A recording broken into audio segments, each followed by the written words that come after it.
And in a story you will only see on Way 31. This morning we're hearing from a victim of a bail bond scheme that's captured headlines and spans several North Alabama counties. So most people think scam artists prey on the weak, the gullible, the average Joe. Not this scam. It targeted the smart, the savvy, and the successful. Emily Carter didn't become Dr. Emily Carter without some good horse sense. What brings you in to see us today? A Rainsville dentist who works hard to keep a pearly white reputation. Wouldn't have thought that I would have fallen for something like that. So imagine her surprise to find herself in the middle of a major scam, a scam that could have cost her $14,000. This actually targeted medical professionals, to my understanding, and it was a very elaborate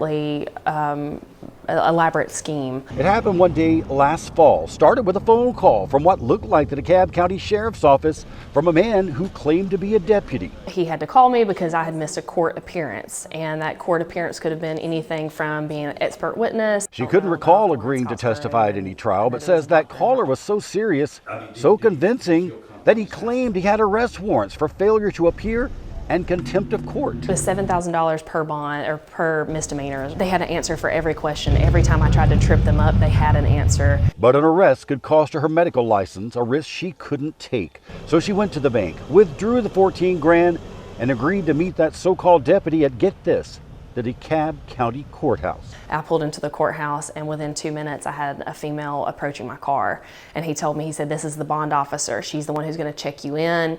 Turns out that woman was Sierra Gay. DeKalb County Chief Investigator Paul Bell says she's pulled this scam on healthcare workers in DeKalb, Jackson, and Madison counties, and now faces charges in all three. There's charges against her pending in Florida. Bell credits Carter with helping them catch her, with preventing even more people from falling for her con. A lot of people won't report it.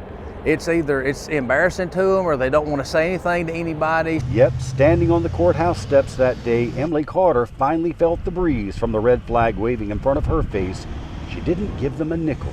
Told him I would take my risk, and I rolled my window up, locked my car, and ran inside to the courthouse. But at the same time, my heart breaks for the ones that did.